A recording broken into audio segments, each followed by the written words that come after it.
wabarakatuh. Alhamdulillahirabbil alamin, nahmaduhu wa nasta'inuhu wa nastaghfiruh.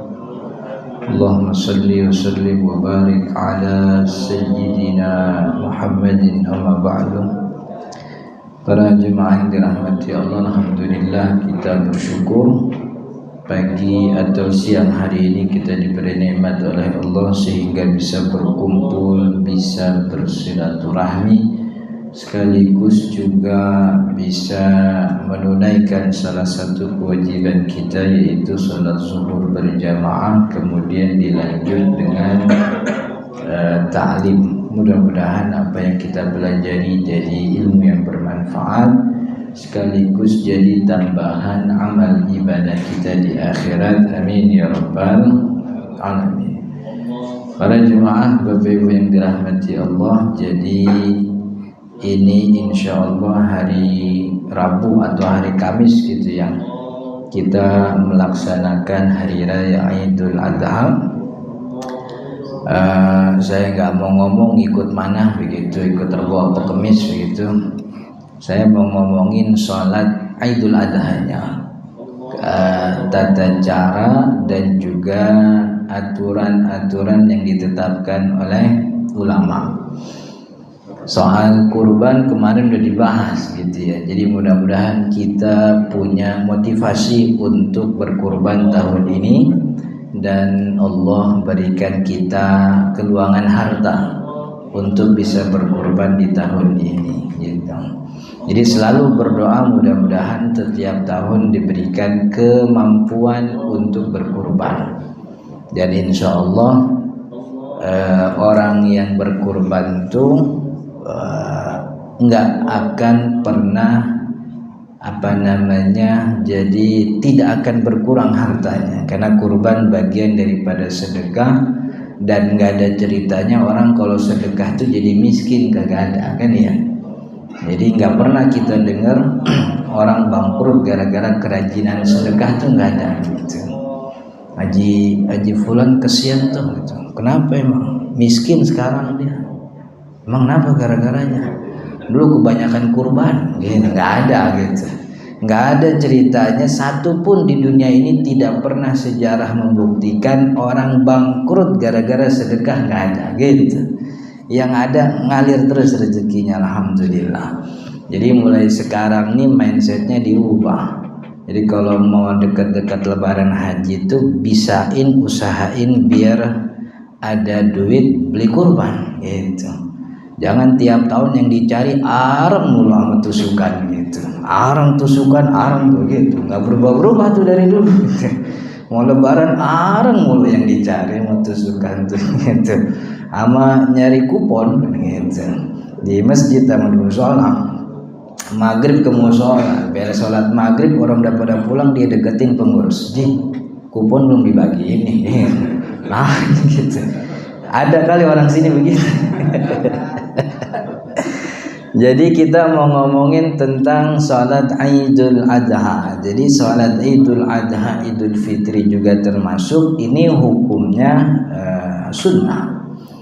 Walaupun ada ulama yang mengatakan sholat Idul Adha termasuk Idul Fitri ini kewajiban. Itu mazhabnya Imam Abu Hanifah. Jadi Imam Abu Hanifah itu punya pandangan sholat Idul Fitri, Idul Adha itu termasuk kewajiban.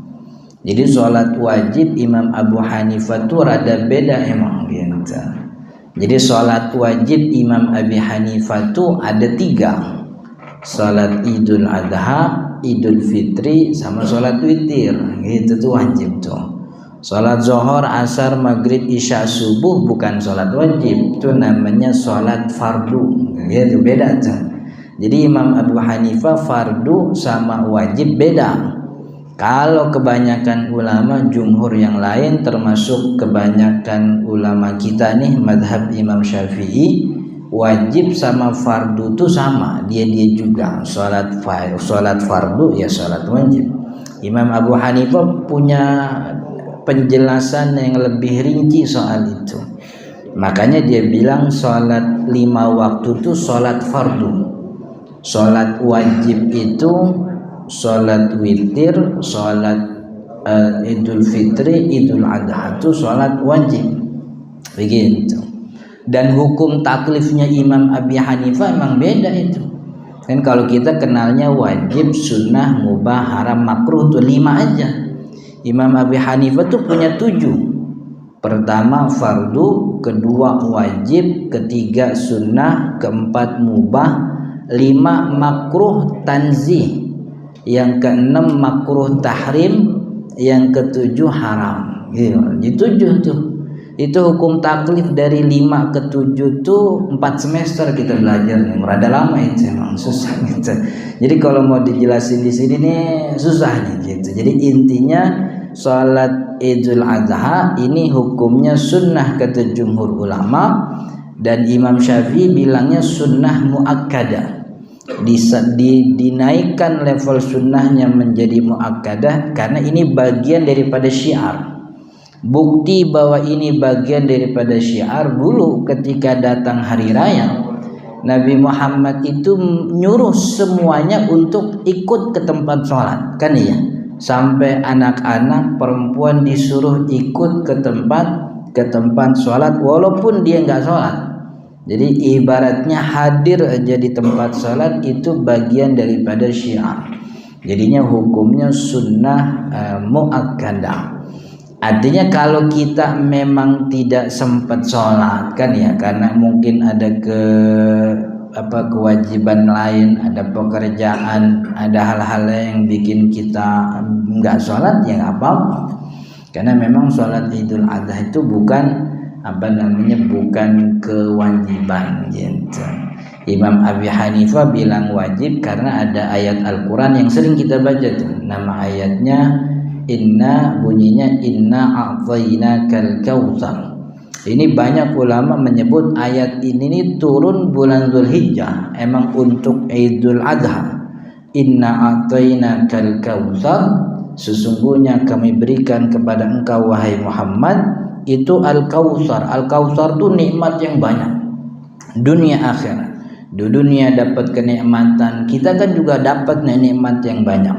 Dari mulai mata bisa ngelihat, mulut bisa ngomong, kan gitu. Itu hidung bisa hirup udara. Kan nggak pernah itu Allah tiap hari ngasih kwitansi oksigen, itu kan nggak ada kan ya. Itu gratis, itu semuanya itu nikmat, itu semuanya nikmat. Fasalli li rabbika wanhar, maka sholatlah kamu kepada Tuhanmu, wanhar, dan menyembelihlah gitu. Makanya ayat ini disebut sebagai dalil kewajiban kata Imam Abi Hanifah. Tapi kata jumhur ulama termasuk Imam Syafi'i bukan, ini ayat bukan ayat kewajiban. Karena banyak hadis Nabi dan sejarahnya riwayat tentang bagaimana Idul Adha dari mulai Nabi Muhammad dan para khulafaur rasyidin itu tidak menguatkan bahwa sholat itu wajib, kurbannya juga wajib, enggak. Tapi ini memberikan syarat bahwa Idul Adha itu syaratnya fasolli, sholat dulu, wanhar, baru menyembelih gitu. Maka orang yang menyembelih sebelum sholat selesai, artinya sebelum orang-orang sholat, atau dia memang tidak sholat kemudian dia menyembelih, itu nggak sah. Jadi harus sholat dulu, atau setidaknya nunggu orang-orang sekeliling udah sholat baru mulai menyembelih. Itu ayat menunjukkan tentang syarat waktunya, bukan kewajiban sholat atau kewajiban kurbannya. Karena kalau kewajiban sholat itu kan sudah selesai yang 5 waktu aja. Karena sempat dulu Nabi Muhammad SAW ditanya sama orang kalau bahasa kitabnya tuh A'rabi. A'rabi itu kalau bahasa kitanya tuh ndeso gitu, orang dusun jauh. Jadi jangan nganggap kalau dulu Nabi Muhammad hidup sama semua muslim, artinya muslim semuanya dekat, enggak. Jadi banyak orang muslim tuh yang jauh tinggalnya, yang kalau dia ke Madinah tuh butuh beberapa jam begitu.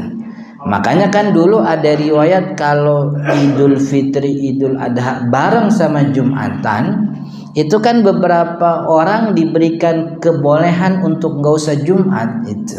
Ini orang-orang Baduy ini, orang-orang desa yang jauh gitu, yang mereka tuh di pemukimannya nggak ada Jumatan karena jauh begitu. Kemudian jarak pemukimannya juga jauh-jauh. Jadi ketika Id datang, mereka datang ke Madinah, ke Nabawi.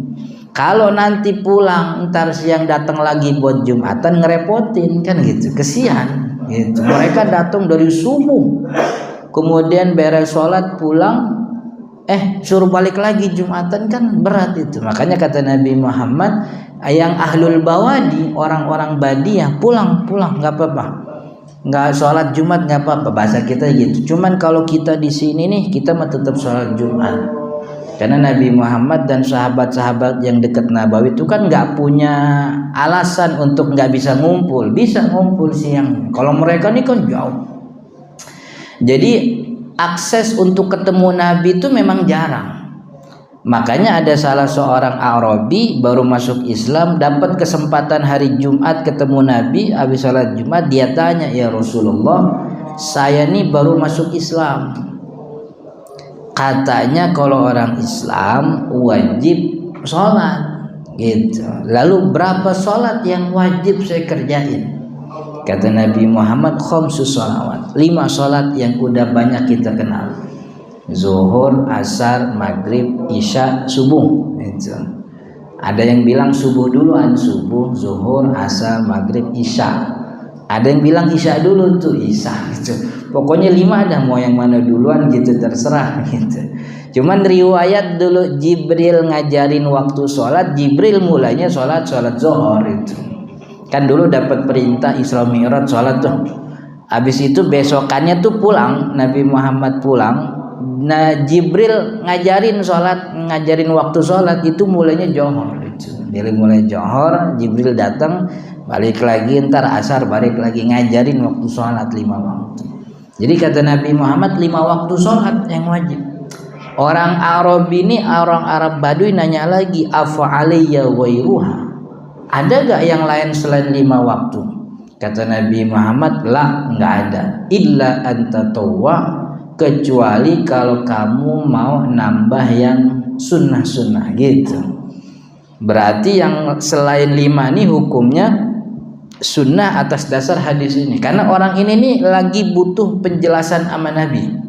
Dan orang begini biasanya rumahnya jauh, nggak sering ketemu Nabi.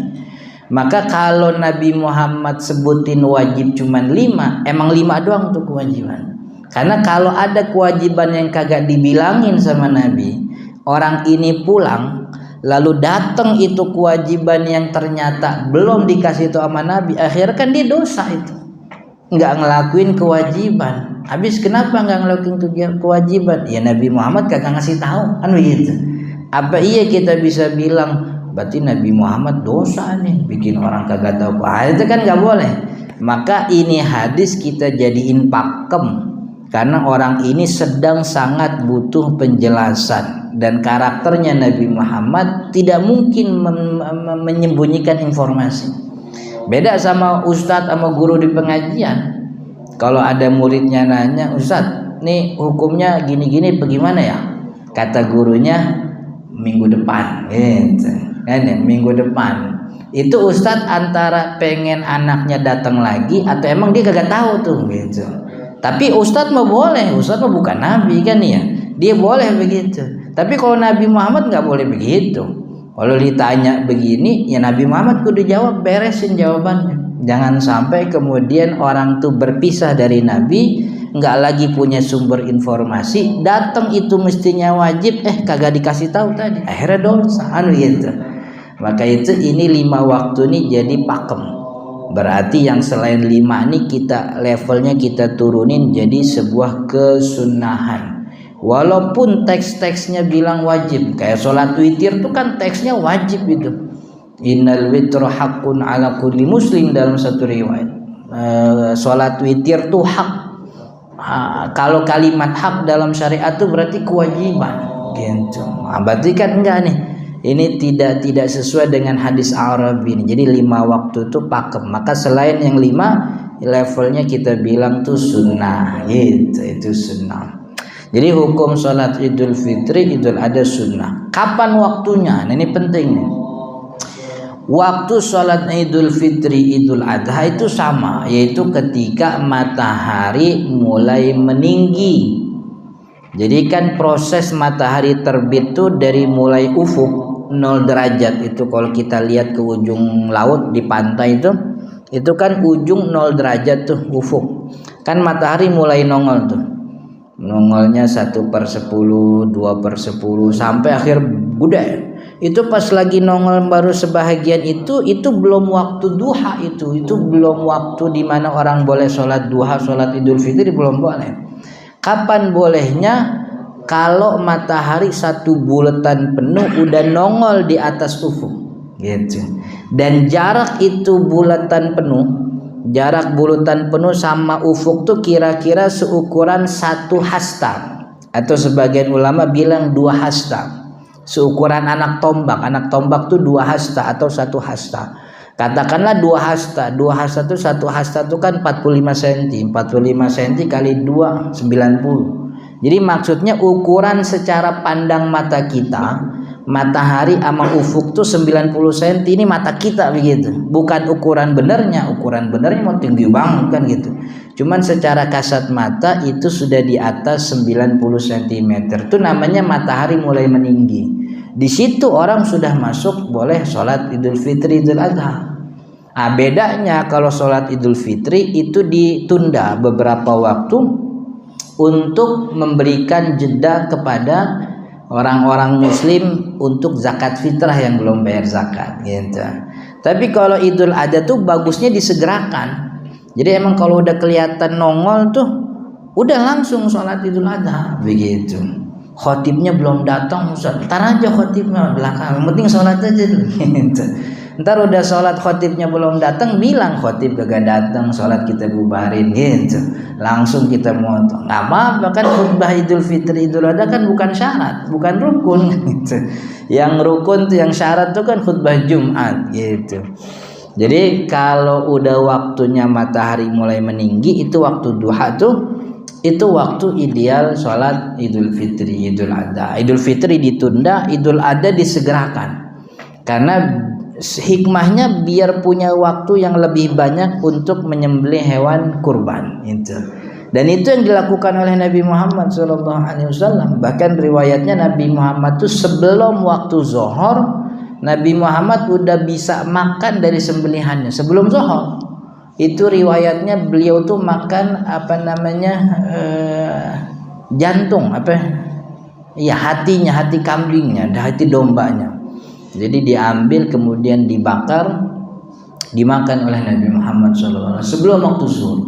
Makanya bagusnya Idul Adha itu disegerakan. Kalau bahasa kita sekarang jam 6:30 lah gitu. Karena kan sekarang nih terbit jam 6:04 atau jam 6:05 sih sekarang, jam 6:03.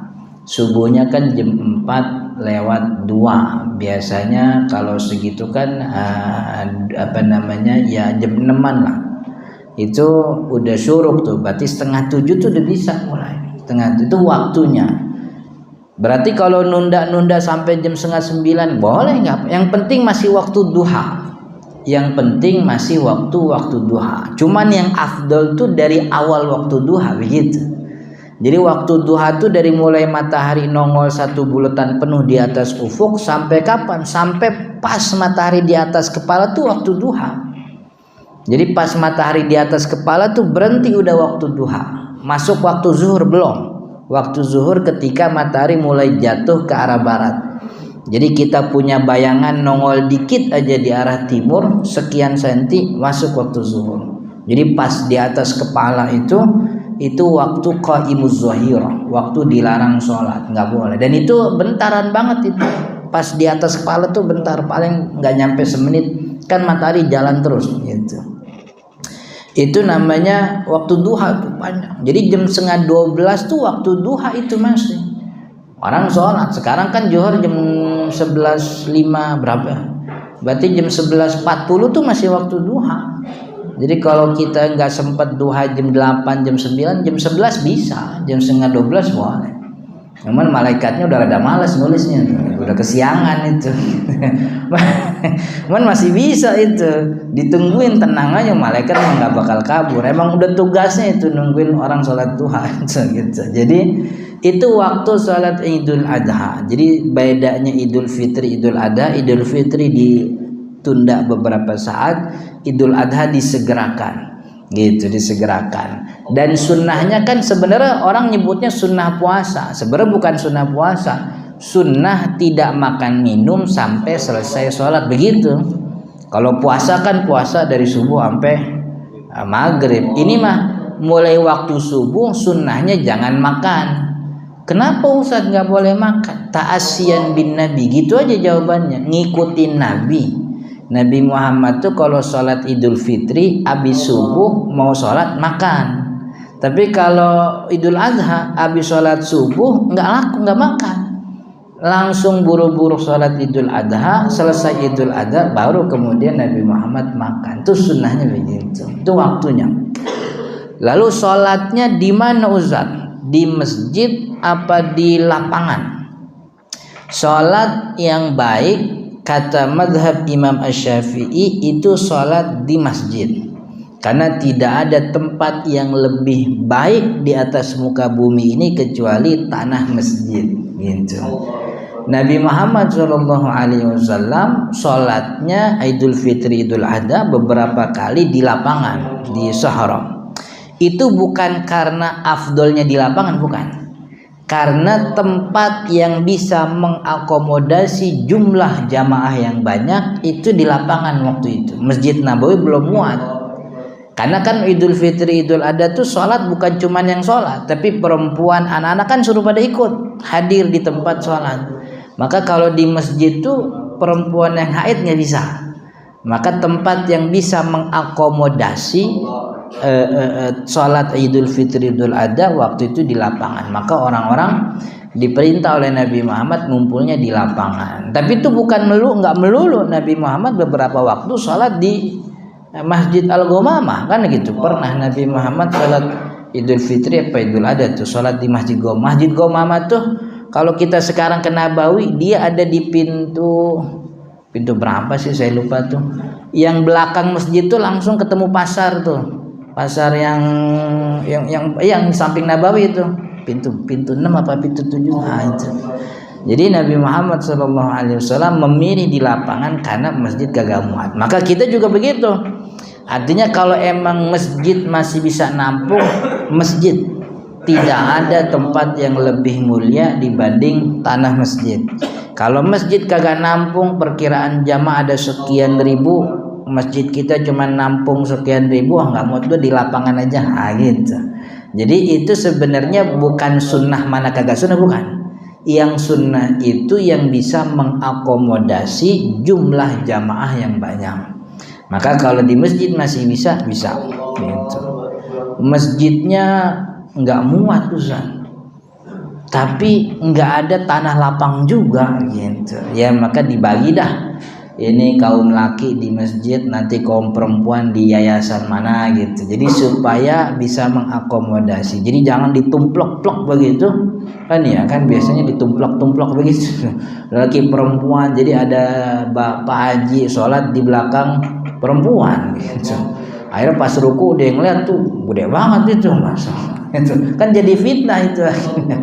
Maka sebaiknya yang baik itu seukuran mana jamaah muat. Kalau di masjid muat masjid, kalau di lapangan ya di lapangan, itu tempatnya.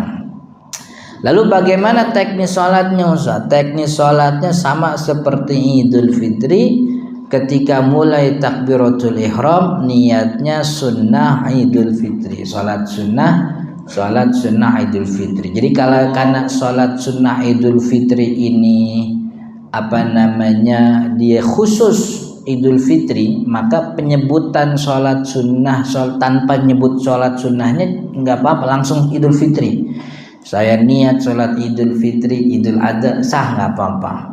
Karena kan minimal niat tuh sebenarnya 3. Jadi sebut sholatnya, sebut hukumnya, sebut jenis sholatnya. Saya niat sholat zuhur fardu, saya niat sholat fardu zuhur, 3 itu disebutin. Tapi kalau sholat sunnah cukup 2 aja. Saya niat sholat apa, sholat sunnahnya apa, witir, apa duha, apa tahiyatul masjid. Jadi nggak perlu disebut hukum sunnahnya karena udah pasti sunnah begitu. Nah ini kalau Idul Fitri kan nggak apa-apa langsung sebut saya niat sholat Idul Fitri, atau nyebutin sunnahnya juga nggak apa-apa. Setelah itu takbiratul ihram. Nah setelah takbiratul ihram sama ada sunnah doa iftitah. Allahu akbar, baca doa iftitah dulu. Allahu akbar kabira atau Allahumma ba'id baini gitu. Atau enggak baca juga enggak apa-apa, doa iftitah kan sunnah. Kemudian takbir 7 kali. Takbir zawaid itu namanya, takbir tambahan untuk sholat Id itu namanya takbir zawaid. Rakaat pertama 7 kali. Allahu akbar, diam seukuran bacaan 1 ayat. 1 ayat tuh kayak Yasin. Allahu akbar gitu. Memang yang bagus tuh antara takbir tuh baca baqiyatus sholihat. Subhanallah, alhamdulillah, wa la ilaha illallah, Allahu akbar, Allahu akbar. Kalau nggak baca juga nggak apa-apa, ngikutin imam aja, Allahu akbar, diam gitu, imam takbir, Allahu akbar gitu, imam takbir, nggak baca nggak apa-apa. Cuman kan kalau kagak baca kan bingung mau ngapain kan ya gitu. Allahu akbar bengong gitu. Baca subhanallah, alhamdulillah, wa la ilaha illallah, Allahu akbar, Allahu akbar sampai 7 kali gitu. Kalau kita masuk sholat imamnya udah takbir yang ketiga gitu, takbir yang ketiga nih, takbir zawaid yang ketiga, udah sholat masuk takbiratul ihram, Allahu akbar, ikutin takbir bersama imam. Maka imam selesai kita tambahin 3 lagi karena kan kita ketinggalan 3 takbir. Allahu akbar, Allah, nggak apa-apa gitu. Itu sunnah takbir 7 kali rakaat pertama itu hukumnya sunnah.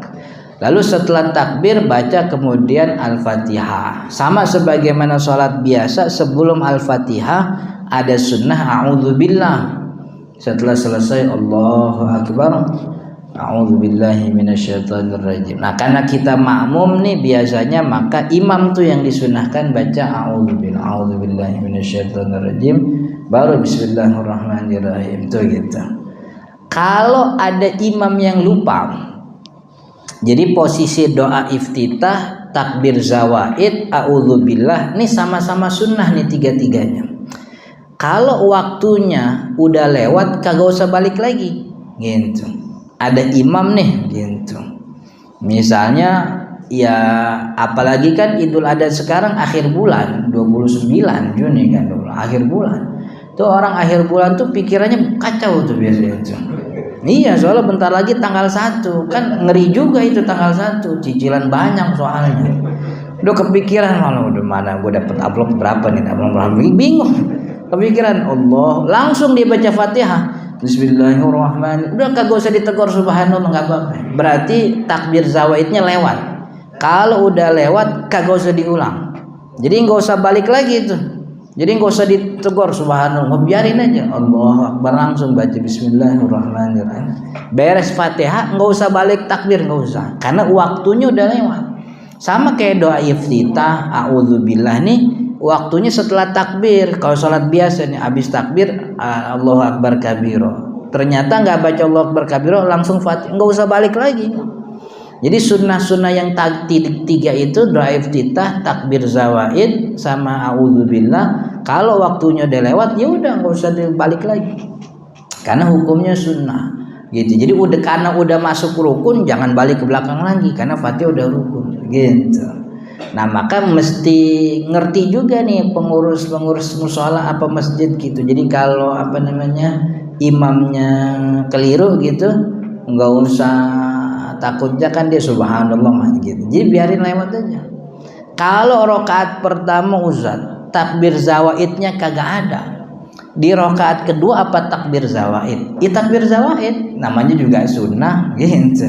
Namanya sunnah. Kalau yang namanya sunnah dikerjain. Jadi rakaat pertama nggak ada takbir zawaidnya karena kelupaan. Takbir kedua dia ingat takbir zawaid, takbir nggak mau.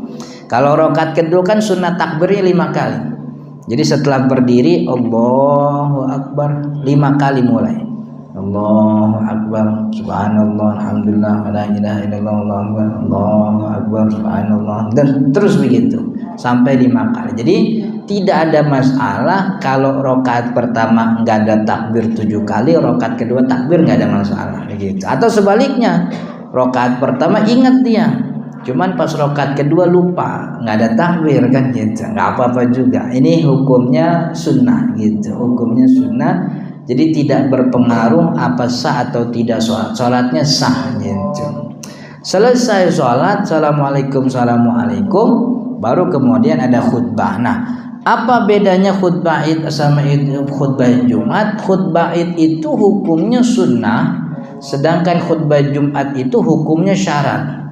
Makanya khutbah Jumat itu duluan daripada sholatnya dibanding Idul Fitri. Idul Fitri sholat dulu, karena yang namanya syarat itu kudu duluan ama ibadah yang disyarati.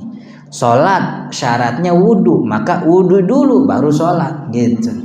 Zakat syaratnya nisab, nyampe nisab dulu baru bayar zakat. Syaratnya apa? Syaratnya haji, mampu dulu baru haji.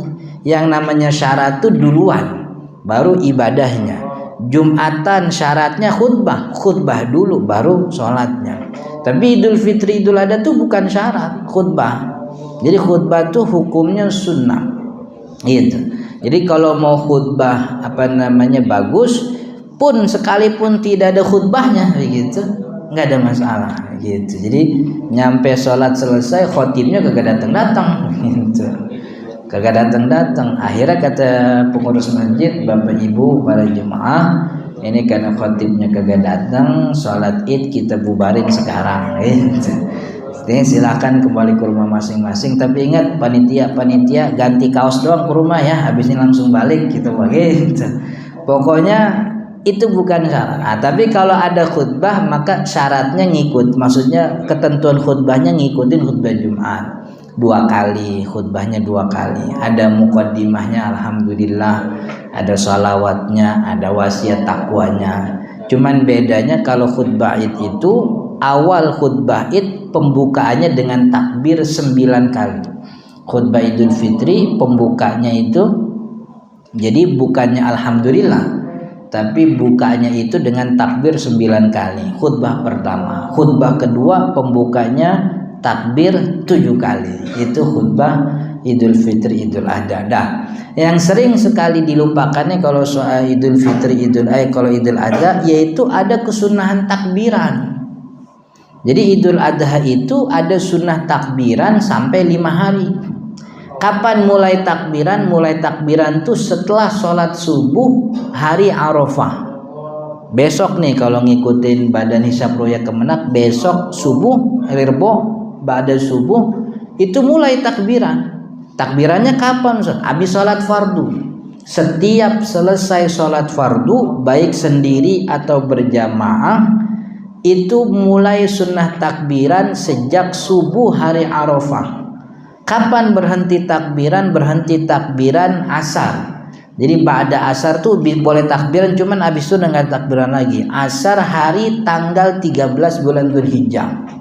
Sekarang 10-nya hari Kamis, Jumat, Sabtu, Minggu, 10, 11, 12, 13. Berarti hari Minggu ba'da asar itu terakhir takbiran. Gitu. Jadi takbirannya setiap selesai sholat fardu, baik sholat fardunya sendiri atau berjamaah. Kalau sholat sendiri takbiran sendiri, kalau sholat berjamaah takbir berjamaah. Setiap sholat fardu dari mulai subuh hari Arafah sampai hari tasyrik asar, terakhir tasyrik tanggal 13 asar. Dan ini sunnah yang mulai sering dilewatin. Banyak orang-orang yang tidak aware, bahkan banyak yang nggak tahu. Kenapa nggak tahu? Karena nggak dilestariin, nggak dibudayain gitu.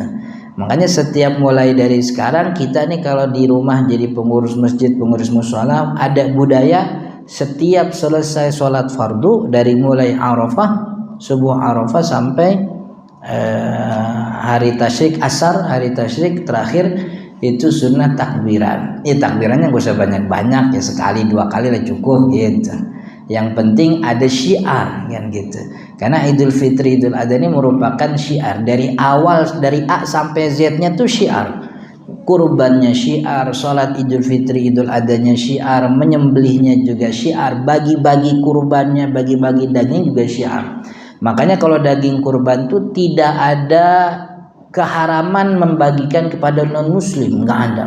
Kalau zakat kan pakemnya dapat nih, nggak boleh kepada non muslim karena mu'allaf qulubuhum tidak diartikan lagi sebagai non muslim. Itu udah jadi kesepakatan ulama, jumhur kebanyakan bilang begitu. Tapi kalau kurban boleh kepada non muslim, wabil khusus tetangga tetangga masjid atau tetangga si pekurban begitu. Ini memang bagian daripada syiar. Itu tentang salat Idul Fitri, Idul Adha. Kalau ada orang yang bangun kesiangan misalnya, ada orang bangun jam 6:30 gitu, dia mau mandi, wah di kamar mandi yang ngantri ada 17 orang gitu. Banyak korbannya satu kos, nih repot nih. Kalau sekarang ke masjid, wah masih bau nggak enak, udah nunggu aja dah. Akhirnya selesai beres-beres misalnya jam 7:30 di masjid udah selesai. Gimana Ustaz? Pengen dapat kesunahan sholat, ya udah sholat di rumah nggak apa-apa, sendiri nggak apa-apa. Gitu. Sholat id begitu. Jadi sholat id itu sholat sunnah yang boleh dikerjakan sendiri, gitu. Terus sebagaimana juga sholat gerhana boleh sendiri, gitu. Cuman kalau enggak lah sendiri mah kagak enak, hawanya kagak lebaran kalau sendiri gitu. Ya udah langsung potong kurban enggak apa-apa. Gitu. Jadi itu salat Idul Fitri dan juga Idul Adha. Mudah-mudahan bermanfaat. Insyaallah kita lanjut di pertemuan akan datang. Sebelum ditutup ada pertanyaan? Kalau ada silahkan. Kalau tidak ada kita tutup. Ada pertanyaan? Sudah ya. Insyaallah kita lanjut di pertemuan akan datang. Subhanakallahumma wa bihamdika asyhadu an la ilaha illa anta astaghfiruka wa atubu ilaik. Assalamualaikum warahmatullahi wabarakatuh.